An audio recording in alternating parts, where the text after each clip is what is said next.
మనందరికీ రోజుకు 24 గంటలుంటాయి. అది హ్మ్. మనకు ఫ్రీగా, అపరిమితంగా దొరికే ఒక వనరులా అనిపిస్తోంది. అవును. అయిపోతే రేపు మళ్ళీ వస్తుందిలే అనుకుంటాం. కరెక్ట్. కాని ఈ మధ్యన చేతికొచ్చిన అన్విక, సమయం మరియు సృష్టి యొక్క క్రమశిక్షణ అనే రచనలో ఒక వాక్యం ఆ నా ఆలోచనా విధానాన్ని పూర్తిగా మార్చేసింది.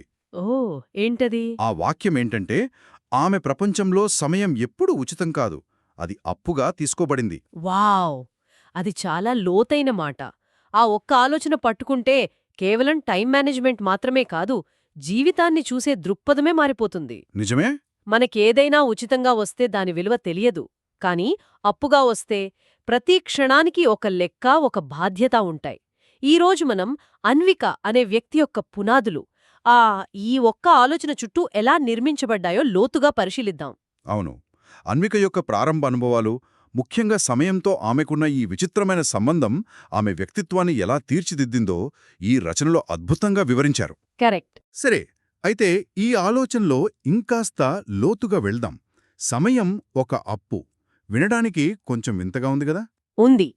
మన ఇల్లు, మన వస్తువులులాగా సమయం కూడా అరువు తెచ్చుకున్నదేనని ఆమె బలంగా నమ్మిందట. వింతగా అనిపించినా దాని వెనుక ఉన్న సైకాలజీ చాలా పవర్ఫుల్. ఒక ఉదాహరణ చెప్తాను. చెప్పండి. మనం లైబ్రరీ నుండి పుస్తకం తెచ్చుకుంటే ఎలా చూసుకుంటాం? చాలా జాగ్రత్తగా, నలగకుండా, సరైన సమయానికి తిరిగి ఇచ్చేయాలని గుర్తుపెట్టుకుంటాం. అవును. అదే పుస్తకం మన డబ్బుతో కొనుక్కుంటే ఆ, చదివామా లేదా అన్నది కూడా మర్చిపోయి ఎక్కడో పడేస్తాం. అన్విక జీవితంలో ప్రతి నిమిషం ఆ లైబ్రరీ పుస్తకం లాంటిది. దానికొక గడువు ఉంది, దానిపట్ల ఒక బాధ్యత ఉంది. అద్భుతమైన పోలిక. అందుకేనేమో ఆమె దినచర్య అంత క్రమబద్ధంగా ఉండేది. ఈ రచనలో ఆమె రోజువారీ పనుల గురించి రాశారు. ఏమని? అంటే చదువుకోవడం, ఇంటి పనులలో సహాయం చేయడం, దొరికిన కాస్త సమయంలో విశ్రాంతి తీసుకోవడం, ఇవన్నీ సాధారణంగానే అనిపిస్తాయి.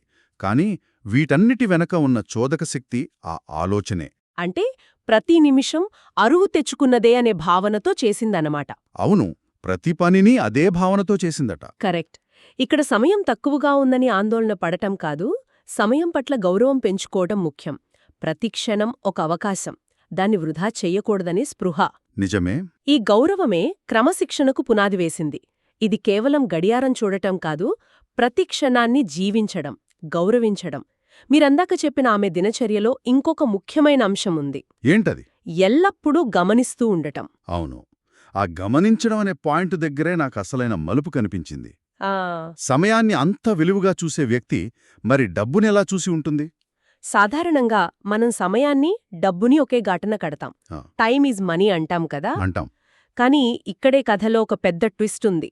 ఆమె విలువను డబ్బు రూపంలో చూడలేదట. నిజానికి ఆమె డబ్బు గురించి అంకెలు లేదా నోట్ల రూపంలో ఆలోచించలేదు. ఆమె దానిని ఒక కథలా, ఒక ప్రవాహంలా చూసింది. ఒక ప్రవాహంలా. అవును. తన చుట్టూ ఉన్న ప్రపంచాన్ని గమనిస్తూ నిజమైన విలువ దేనికుందో గ్రహించింది. ఇది పుస్తకాల్లో చదివి నేర్చుకున్నది కాదు, జీవితాన్ని చూసి నేర్చుకున్నది. ఈ రచనలో దాని గురించి చాలా స్పష్టంగా వివరించారు. ఆమె ఏమి గమనించిందో తెలుసా? చెప్పండి. ఆసక్తిగా ఉంది. ఏ వస్తువులు తిరిగి ఉపయోగించబడుతున్నాయో, ఏ పనులు వాయిదా వేయబడుతున్నాయో, మరియు ఏ కోరికలు నిశ్శబ్దంగా త్యాగం చేయబడుతున్నాయో, ఒక కుటుంబం యొక్క ఆర్థిక పరిస్థితిని, వారి విలువలను అర్థం చేసుకోవడానికి ఇంతకంటే లోతైన విశ్లేషణ ఉంటుందా? అస్సలుండదు. పాత బట్టలనే కొత్తవాటిగా మార్చడం, అవసరం లేని ఖర్చులను వాయిదా వేయడం, పెద్దవాళ్లు తమ పిల్లల భవిష్యత్తు కోసం తమ సంతోషాలను త్యాగం చేయడం, ఇవన్నీ ఆమెకు కరెన్సీ నోట్ల కంటే పెద్ద పాఠాలు నేర్పాయి. అక్కడే ఆమెకు జీవితంలోనే అతిపెద్ద పాఠం అర్థమైంది. ఈ రచనలోని ఒక వాక్యం మనందరినీ ఆలోచింపజేస్తుంది. ఏంటది? డబ్బు తిరిగి రావచ్చు, సమయం ఎప్పటికీ రాదు. ఎంత నిజం! అబ్బా, నిజం. ఈరోజు మనం కోల్పోయిన డబ్బులు రేపు సంపాదించుకోవచ్చు, కానీ గడిచిపోయిన ఒక్క క్షణం కూడా తిరిగి తీసుకురాలేం. ఇంత చిన్న వయసులో ఈ నిజాన్ని గ్రహించడం అసాధారణం. అవును. ఈ ఒక్క వాక్యం ఆమెకొక నైతిక దిక్సూచిలా పనిచేసింది. ఏది ముఖ్యం, ఏది కాదు అనే స్పష్టతనిచ్చింది. కానీ నాకు ఇక్కడొక డౌట్ వస్తోంది. అడగండి. ప్రతి క్షణాన్ని అంత లెక్కపెట్టుకుని ఇంత బాధ్యతగా బతుకుతుంటే జీవితం చాలా భారంగా, అలసటగా అనిపించదా? అసలు విశ్రాంతి అనే మాటకు తావుందా ప్రపంచంలో? ఆ ముఖ్యంగా మన సమాజంలో కాస్త రెస్ట్ తీసుకుంటే సోమరి అనే ముద్ర వేస్తారు కదా. మరి అన్విక ఈ ఒత్తిడిని ఎలా ఎదుర్కొంది? చాలా మంచి పాయింట్ లేవదీశారు. మన సమాజంలో ఉన్న సమస్య అదే. పనిని పూజిస్తాం, విశ్రాంతిని చిన్నచూపు చూస్తాం. కరెక్ట్. కాని అన్విక విషయంలో విశ్రాంతి అనేది లగ్జరీ కాదు, ఒక సర్వైవల్ టూల్. Survival tool. అవును. నిరంతరం నడిచే ఇంజన్ కూడా ఆగిపోతుంది. దానికి ఆయిల్, కూలింగ్ అవసరం. అన్నికకు ఇది ఎవ్వరూ చెప్పలేదు, ఆమె శరీరమే ఆమెకు నేర్పింది. ఈ రచనలో చెప్పినట్లుగా విశ్రాంతి అనేది ఆశయానికి శత్రువు కాదు, అది ఆ ప్రయాణంలో ఒక భాగం. అంటే ఆమె విశ్రాంతిని కూడా ఒక పనిలా ప్లాన్ చేసుకునేదా? అస్సలు కాదు. అదే ఇక్కడున్న అసలైన విషయం. ఇది ప్రణాళికాబద్ధమైన విరామం కాదు, మనుగడ కోసం ఏర్పడిన ఒక సహజమైన అవగాహన. ఓకే. ఆమె విశ్రాంతి అంటే ఖరీదైన విహారయాత్రలు కాదు, సుదీర్ఘ నడకలు, దొరికిన కాస్త సమయంలో స్నేహితులతో ఆడే చిన్న చిన్న ఆటలు, పనుల మధ్యలో దొరికే 5 నిమిషాల ప్రశాంతత. ఆ అవి ప్రెషర్ కుక్కర్ మీద ఉండే సేఫ్టీ వాల్వ్ లాంటివి. లోపల ఒత్తిడి పెరిగిపోయి పేలిపోకుండా కొద్ది కొద్దిగా ఆవిరిని బయటకు పంపించేవి. అందుకే ఆమె ఆశయానికి విశ్రాంతి శత్రువు కాలేదు, మిత్రురాలైంది. వావ్. అంటే ఆమె జీవితంలో ప్రతిదీ ఒక బ్యాలెన్స్ మీద నడిచిందనమాట. ఖచ్చితంగా. సరే, ఆమె జీవితం చాలా ప్రాక్టికల్గా వాస్తవికతకు దగ్గరలో ఉంది. మరి అలాంటి వ్యక్తి కలలు ఎలా ఉంటాయి? మనలాగా ఆకాశంలో మేడలు కట్టడం లాంటివా, లేక ఆమె కలలు కూడా ఇంతే ప్రాక్టికల్గా ఉంటాయా? మంచి ప్రశ్న. సాధారణంగా కష్టాల్లో ఉన్నవాళ్లు ఆ కష్టాల నుండి పారిపోవాలని కలలు కంటారు కదా. ఇక్కడే అన్వికకు సాధారణ వ్యక్తులకు మధ్య ఉన్న తేడా స్పష్టంగా కనిపిస్తుంది. ఆమె కలల గురించి ఈ రచనలో ఒక అద్భుతమైన మాట రాశారు. ఏమిటది? ఆమె కలలు పెద్దవి కాలేదట, మరింత స్పష్టంగా మారాయట. పెద్దవి కాలేదు, స్పష్టంగా మారాయా? అవును. ఆ రెండింటికి చాలా తేడా ఉంది. అంటే ఆమె ఉన్న పరిస్థితి నుండి పారిపోవాలని, ఎక్కడికో వెళ్ళిపోవాలని కలలు కనలేదు. మరి తను ఉన్న పరిస్థితిలోనే, తనకున్న వనరులతోనే మెరుగైన దాన్ని నిర్మించాలని, సృష్టించాలని కలలు కంది. ఈ వ్యత్యాసం చాలా లోతైనది. అంటే తన వాస్తవికతను తిరస్కరించడం లేదు, దాన్ని అంగీకరించి దాని నుండే ఒక కొత్త వాస్తవికతను నిర్మించాలని కోరుకుంది. కరెక్ట్. ఇక్కడే నాకు బాగా నచ్చిన ఇంకొక వాక్యం గుర్తొస్తుంది. చెప్పండి. పలాయనం ఉపశమనాన్ని కోరుకుంటుంది, సృష్టి బాధ్యతను కోరుకుంటుంది. ఈ వాక్యం చాలా పవర్ఫుల్. ఖచ్చితంగా. పలాయనవాదం అంటే సమస్యల నుండి తాత్కాలికంగా ఉపశమనం పొందాలనుకోవడం. ఇక్కడ బాగాలేదు, ఎక్కడికైనా వెళ్ళిపోతే అంతా బాగుంటుంది అనుకోవడం. అవును. కాని సృష్టి అలా కాదు. అది బాధ్యత తీసుకోవడం. ఇక్కడే ఉండి ఈ మట్టితోనే ఒక అందమైన కుండను తయారు చెయ్యాలనుకోవడం. దానికి ప్రణాళిక, కృషి, ఓపిక, నిబద్ధత అవసరం. నిజమే.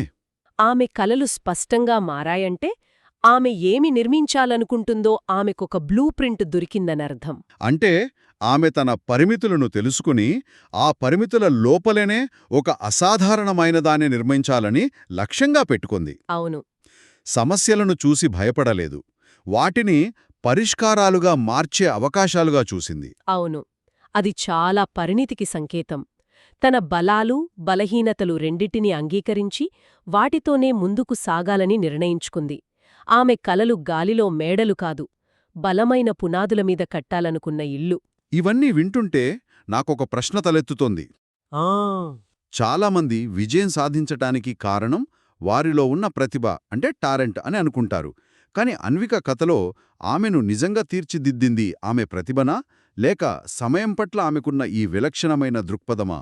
ఈ రచనలో కూడా ఇదే ప్రశ్నను లేవనెత్తారు. ఇది ప్రతిభ మరియు కృషి మధ్య జరిగే శాశ్వతమైన చర్చ. అవును కదా. కాని అన్విక విషయంలో సమాధానం చాలా స్పష్టంగా ఉంది. ఆమెను ప్రతిభ కంటే సమయం పట్ల ఆమెకున్న అవగాహనే ఎక్కువగా తీర్చిదిద్దింది. ఎలా? దాన్ని కొంచెం వివరిస్తారా? తప్పకుండా.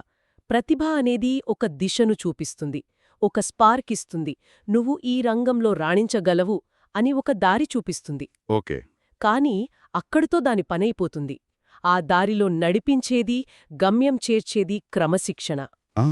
అన్విక విషయంలో సమయం పట్ల ఆమెకున్న గౌరవమే ఆ క్రమశిక్షణకు పునాది వేసింది. అంటే ప్రతిభ ఒక మ్యాప్ లాంటిదే అయితే, క్రమశిక్షణ అనేది ఆ మ్యాప్ని పట్టుకుని ఎండనక వాననక అలసిపోకుండా నడిచే ప్రయాణం. కరెక్ట్. మ్యాప్ చేతిలో ఉన్నంత మాత్రాన గమ్యం చేరినట్లు కాదు కదా. ఆ ప్రయాణానికి కావలసిన ఇంధనం, ఓపిక, పట్టుదలే క్రమశిక్షణ. ఈ రచనలో ఒక మంచి సూత్రాన్ని చెప్పారు. అదేంటి? క్రమశిక్షణ స్పష్టతతో కలిసినప్పుడు అది శాశ్వతమైన బలాన్ని సృష్టిస్తుంది. ఇది కేవలం ఒక తాత్కాలిక విజయం కాదు, జీవితాంతం నిలిచి ఉండే బలం. నిజమే. ప్రతిభ ఒక్కటే ఉంటే అది కొన్నిసార్లు అహంకారాన్ని పంచవచ్చు లేదా సరైన మార్గంలో ఉపయోగించకపోవచ్చు. అవును, కాని స్పష్టమైన లక్ష్యంతో కూడిన క్రమశిక్షణ ప్రతిభను పదును పెట్టి దానిని ఒక శక్తివంతమైన సాధనంగా మారుస్తుంది. కాబట్టి అన్విక పునాది అంత బలంగా ఉండడానికి కారణం ఈ సూత్రాలే. అవును, ఇది కేవలం ఆరంభం మాత్రమే అయినా ఆమె భవనం ఎంత ఎత్తుకు వెళ్ళినా తట్టుకునేంత బలమైన పునాదిని ఆమె తన ప్రారంభ సంవత్సరాల్లోనే నిర్మించుకుంది. కాబట్టి మనం ఈరోజు చర్చించుకున్న విషయాలను ఒకసారి గుర్తుచేసుకుంటే, మొత్తం మీద చూస్తే సమయాన్ని ఒక అప్పుగా భావించడం, దాని పట్ల ఒక బాధ్యతను కలిగి ఉండటం. అవును, డబ్బు కంటే సమయం విలువైనదని చిన్న వయసులోనే గ్రహించడం, విశ్రాంతిని సోమరితనంగా కాకుండా మనుగడకు అవసరమైన భాగంగా పరిగణించడం, మరియు పలాయనం బదులు సృష్టిపై అంటే బాధ్యతాయుతమైన కలలపై దృష్టి సారించడం. ఇవన్నీ చిన్న చిన్న ముక్కల్లా అనిపించినా కలిపితే ఒక బలమైన పునాదిని నిర్మించాయి. అవును, ఈ అంశాలన్నీ కలిసి పరిస్థితుల నుండి పుట్టిన క్రమశిక్షణ అనే ఒకే ఒక కేంద్రబిందువు చుట్టూ తిరుగుతాయి. ఈ పునాది సిమెంట్తో కట్టింది కాదు, కష్టాల నుండి, అనుభవాల నుండి నేర్చుకున్న పాఠాలతో కట్టింది. వావ్! ఇది ఎవరో బలవంతంగా రుద్దిన క్రమశిక్షణ కాదు, జీవితము నుండి సహజంగా ఉద్భవించినది. అందుకే అది అంత బలంగా, అంత నిజాయితీగా ఉంది. ఈ చర్చను ముగిస్తూ మనల్ని మనం ఒక ప్రశ్న వేసుకుందాం. ఈ రచన మనకు గుర్తు చేస్తున్నట్లు సృష్టి బాధ్యతను కోరుకుంటుంది. అలాంటప్పుడు మన కలలు మన నుండి ఎలాంటి బాధ్యతను కోరుకుంటున్నాయి? మనం వాటి నుండి పారిపోవాలనుకుంటున్నామా లేక వాటిని నిజం చేసే బాధ్యతను స్వీకరించాలనుకుంటున్నామా? మంచి ప్రశ్న. మనం సమయాన్ని ఉచితంగా దొరికిన వనరుగా భావిస్తున్నామా లేదా అప్పుగా తీసుకున్నట్లు భావిస్తున్నామా అనే విషయం మనం నిర్మించుకుంటున్న పునాదులను ఎలా ప్రభావితం చేస్తుందో ఒక్కసారి ఆలోచించాలి.